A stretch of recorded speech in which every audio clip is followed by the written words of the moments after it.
Hi guys, Simply Naturabelle here. Welcome back to my channel. For those of you who are new to my channel, welcome. Today's video I'm going to share with you a word of the week. Haven't done one of these in a long time, but as I was doing devotion some time ago, I came across this message and it really spoke to me, so I would like to share it with you guys. Right? For this year, from Olier's service, the sermon that I heard that night, and then some other sermon I heard, and then this particular message I got from the Bible, they all kind of reminded me of one basic thing, and it's something that I really needed because of the situation that I'm going through with my health, and it just really encourages me, right? So if you want to hear the word for the week, keep on watching.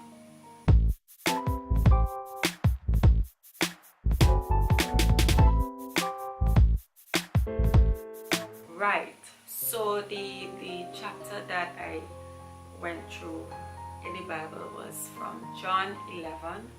I read John chapter 11. The whole chapter, it actually has 57 verses. It's quite a long chapter. I'm not going to read all of it for you, but I will read the beginning of it for you just to give you the opening of the story, and then I will try to summarize it later down. So of course I am reading from my Students Life Application Bible, and verse 1 says, a man named Lazarus was sick. He lived in Bethany with his sisters Mary and Martha. This is the Mary who poured the expensive perfume on the Lord's feet and wiped them with her hair, which was the alabaster box song. That is how that came about, from that experience. Her brother Lazarus was sick, so the two sisters sent a message to Jesus telling him, Lord, the one you love is very sick, right? And when Jesus heard this, alright, so I'm just going to summarize from here. So when Jesus heard this, he basically told them that Lazarus' sickness will not end in death, and it is all for the glory of God. And he said, I, the Son of God, will receive glory in this. Now, one particular verse that was interesting to me was verse 5. It says, although Jesus loved Martha, Mary, and Lazarus, he stayed where he was for the next 2 days, and he did not go to them, right? And then finally, after 2 days, he said to his disciples, let's go to Judea again. And then his disciples were kind of skeptical. They were like, why do you want to go there when you know that we were just there and a few of the leaders were trying to kill you? So why are we going there again? Are you going there again? And then Jesus told them about the daylight, and as long as there's light, people can walk safely. So like he was saying, okay, let's go in the day instead of the night because it's more safe to do so. And then he told them why he wanted to go again, which was for Lazarus, right? He said that Lazarus has fallen asleep, but now I will go and wake him up. That was another interesting point. He didn't tell them Lazarus had died.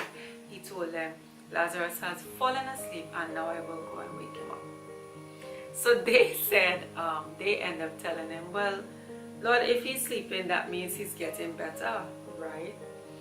So they thought that Jesus meant that he was actually sleeping, he was having a good night's rest. And then he had to come out and say, alright, Lazarus is dead. That is what I meant all the time, right? And he said, and for your sake, I'm in verse 15, he said, and for your sake, I am glad that I wasn't there, because this will give you another opportunity to believe in me. Come, let's go see him. So he brings them along with him to strengthen their faith, so that when they see what miracle he's going to do, they are going to build their faith and their faith will be strengthened, right? And obviously they would believe in him. So one of them named Thomas, he said, all right, let's go to and let's go and die with Jesus. So he was being all sarcastic, like, yeah, because he already knew about the fact that they were dead dressed out for Jesus. And he's like, okay, Jesus, let's go, let's all go and die with Jesus. That was so funny. But anyways, when they arrived at Bethany, by that time when they had actually arrived, 4 days had passed since Lazarus was buried. So Lazarus was already buried 4 days now, right? And a lot of people had come to give their respects to Mary and Martha and the family and so on. And Martha heard that Jesus was coming and she went out to meet him. But Mary stayed home, right? And Martha came on, and when she came to Jesus, she said, Lord, if it wasn't, like, if you were here, my brother would not have died, you know. But she said, but even now, I know that God will give you whatever you ask, right? So he told her, your brother will rise again. And then she says, yes, when everyone else rises on resurrection day. So she was thinking, all right, he will rise when it's when Jesus comes again the second time and so on. And we have the resurrection for those who are saved. So Jesus told her, I am the resurrection and the life. Those who believe in me, even though they die like everyone else, will live again. They are given eternal life for believing in me and will never perish. And then he asked her, do you believe this, Martha? And she said, yes, Lord. I've always believed that you are the Messiah, the Son of God, the one who must come into the world from God. So then she left him after that conversation and she went to her sister Mary. And she pulled her aside because there was a whole group of people who visited them. She pulled her aside and she said that the teacher is here, which is Jesus. And he wants to see her. So Mary immediately goes outside and she meets Jesus outside. Said Jesus stayed outside the village. So she went out to meet him and so on. And the people who were there who came to console, they saw her leaving so hastily. They want to know what's going on. So they thought she was going to Lazarus' grave or to cry, to mourn or whatever. So they end up following her there. And then when Mary went and she saw Jesus, she fell down on her feet and she said the same thing. She said, Lord, if you had been here, my brother would not have died.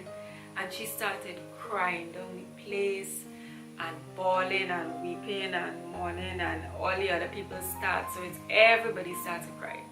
Real big tears in this place. And Jesus saw that, and listen, Jesus was so touched. He was moved and he was deeply troubled. It really hurt his heart to see all these people crying for Lazarus and mourning his death. Right? So he asked them, where did you put him? Meaning, where was he buried? And they said, Lord, come and see. And then Jesus cried. Jesus actually cried. I think that's the only place that we actually see that Jesus cried for someone, because it did say that he loved Lazarus, right? They seem to have a really good relationship. He cried. And then the people who were around, they were like, please, you know, look how Jesus is crying and saying that means he really loved Lazarus. And so see how much he loved him and so on. But some of them said, okay, well, we crying about, like, if he healed a blind man before, so why he didn't stop Lazarus from dying? And again, that kind of hurt Jesus' feelings. Well, Jesus was troubled about that whole situation. It says, and then they came to the grave. So he told them to move across the stone. And but before that, Martha ended up telling him, he said, look, by now, and they're smelling real terrible because he had been dead for 4 days. Obviously, the natural thing that happens is when you die, you start to decay and so on. And that will be smelling real terrible. So she told him that, and he's like, But didn't I tell you that you will see God's glory if you believe? So they rolled aside the tombstone, and then Jesus looked up to heaven and he started praying. And then he shouted, Lazarus, come out. I think some version says come forth. And Lazarus came out. He was wrapped in his grave clothes. I think they used to wrap them all from head to toe with the white cloth, and his face was wrapped up in a headcloth. So Jesus told them, unwrap him and let him go. So many of the people who came there, because remember they already had a crowd of people who came, who followed them when they thought they were going to the tomb first, right? And many of the people there actually believed in Jesus when they saw this happen. But some, there's always some, a few, they went to the Pharisees and they told them what Jesus had done. So for the last part of the chapter, they were talking about the Pharisees and the priests. They actually called a high council meeting, and they were discussing what they were going to do with Jesus, because you know, they're saying like if we leave him alone, everybody will want to follow him, because he performs miracles, he preaches, he's a kind man, he's this, that and the other. And they were threatened by his presence and his works, right? So yeah, they started to plot Jesus's death. And well, one of the guy called Caiaphas, he was a high priest, and he told them, why should the nation be destroyed for one man? Like, let him die. And then that's how I guess they started plotting for Jesus. But that actually was a prophecy that was fulfilled, right? So we won't get into that. So we will stop where Jesus actually raised him from the dead. So it was a long reading. I know it was a very long reading, but I had to give you guys the full gist of what really went on. So now I'm gonna share with you the points that stood out to me. Right, so the first point is that Jesus, remember earlier in the chapter when it says that even though Jesus loved Mary, Martha and Lazarus, he did not go right away the first time when he heard about Lazarus' death, right? He took a while. I think it said it was 2 days after. So after 2 days, after he heard that Lazarus was dead, he said, all right, let's go. And then by the time he got there, 4 days had passed since Lazarus was buried, but he still did raise him, right?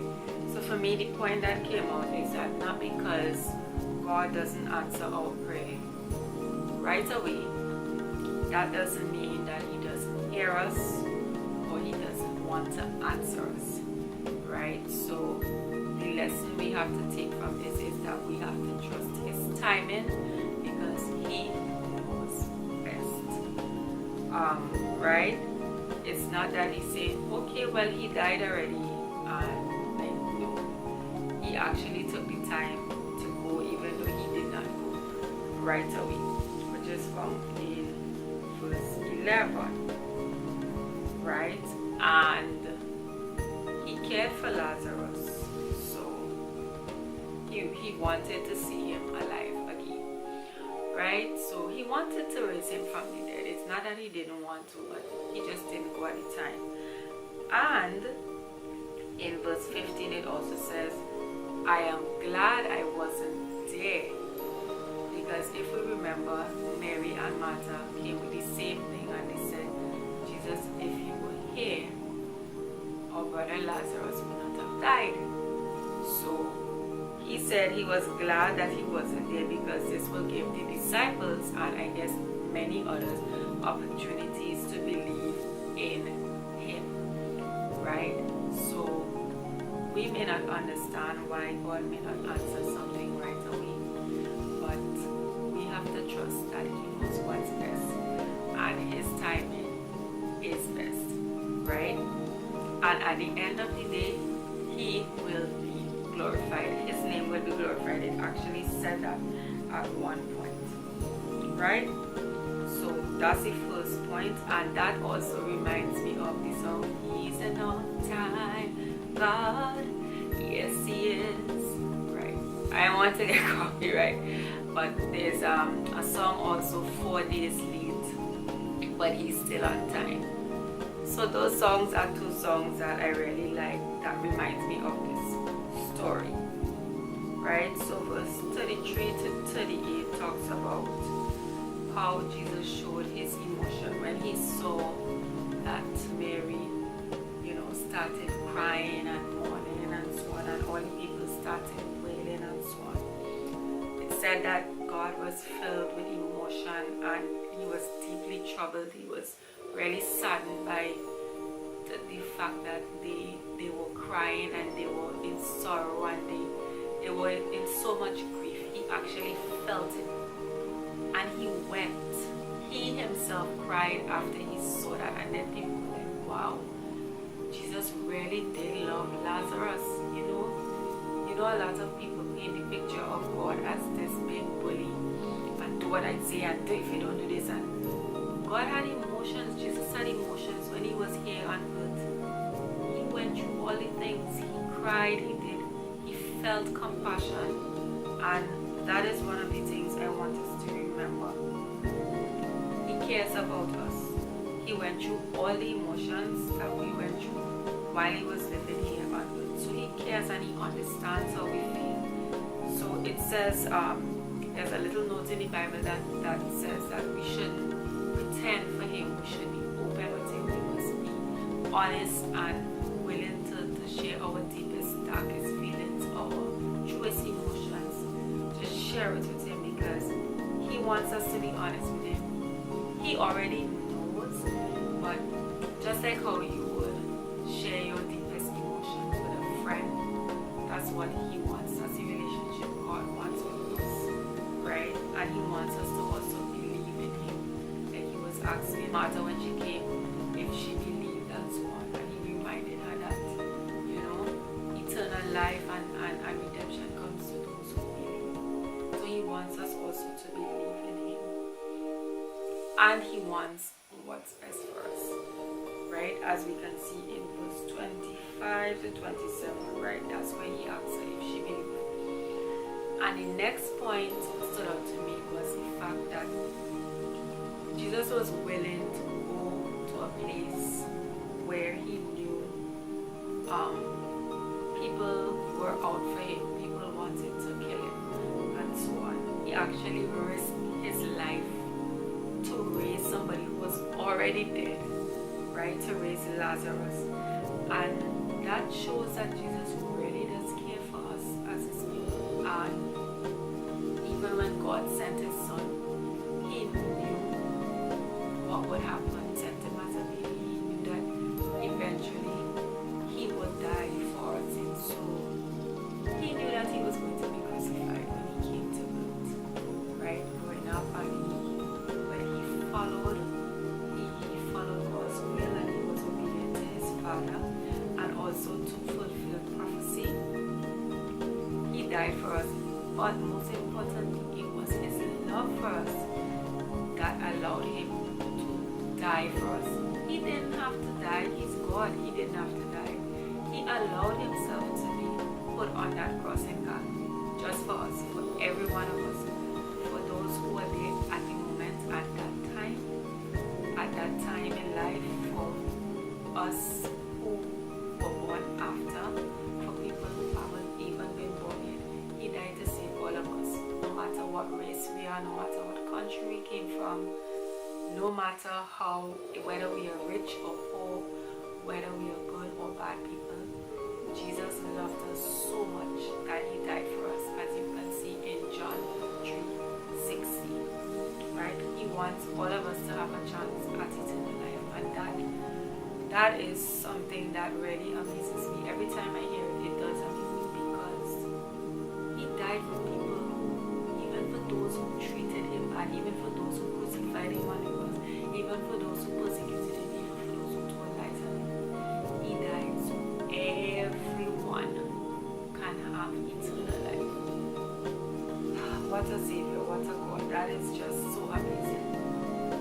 And the last and most touching point for me is that if God can raise someone from the dead who has been dead for 4 days, God can raise anything that is dead in our lives. Anything that is dead in our lives, He can bring it back to life. Whether it be our actual health, our actual physical body, He can do it.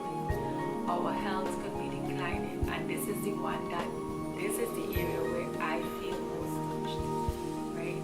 Our health could be declining, and God can reverse that. He can bring us back to life. Your finances could be declining. God can allow you to get a job if you're looking for a job. He can allow you to get a job. He can allow abundance. He can allow people to bless you so that you can provide for your family. Whether our Christian walk has declined within the last year or the past few years, this is a new year. If we want to have a new Christian walk with Christ, God can bring it back. It doesn't matter what you did. It doesn't matter how far you think you've gone. There is nothing too hard for God. God can bring you back. God can restore you. God can restore you into a new person, into a better person, into a better version of yourself. He can bring back that relationship that you lost. As I would have mentioned before I did a testimony Thursday about a relationship that God restored, our relationship that went sour, that God restored, and the way how He did it, it was so amazing. I will leave a link for you guys to go and watch that. But He can restore relationships. He can restore your dreams, your goals. Some of us have been dreaming so long, and we have been working, or sometimes we want to work towards things, and everything that we try, it's like some obstacle just getting in the way. But God can bring back those dreams to life. And listen, this is the point where I am going to hold on to this for 2019, because in 2018 I had almost given up. On so many things, especially when it came to my health. My health has been declining over the past year, and I have been getting messages, like I mentioned earlier, about reviving and bringing back to life. The sermon that I mentioned earlier that I heard on Holy Service Night was about dry bones and God restoring the dry bones. Dry bones, God just bring those bones back to life, like nothing ever happened to them. And then I got another sermon, I can't remember what it was, and then this one, this tense, God brought Lazarus to life after he was dead 4 days, guys. That just gives me so much hope, and I really want to remind myself of this throughout the year. Anytime I get discouraged, we have to remember that God has the ability. He can bring things and people back to life. He can bring our situations that are dead back to life. So guys, I really wanted to just share that with you. I hope you were encouraged, whether or not you have been praying for something for a while and you think that you're about to give up and you think that, look, this thing is not happening for me. Keep on praying. We need to talk to God. Just giving a quick recap, we need to talk to Him. He wants to know everything about us. He wants to know how we feel, and He does understand how we feel. Don't be afraid to talk to Him, to talk to him like if he's your friend. Tell him what you're going through. He does understand because he himself went through these emotions. As he said, he wept. He felt so good, and his heart was so good. And to see these people cry so much for Lazarus, that he himself cried. And it said that he loved him, right? So, and just remember that he also cares for us deeply. He loves us and he cares for us, and he wants all of us to be saved. He wants what's best for us. And even though we may not get the answer to our prayers right away, be encouraged. He does hear us and he wants to answer our prayer. So keep trusting him and keep praying. Right guys, so thank you so much. I know this was a long one, but it was my first for 2019, and I really wanted to share all the points that I got from this passage of scripture. I hope you were blessed. If you were, and if you think that this would encourage a friend who may be going through it, a friend or a family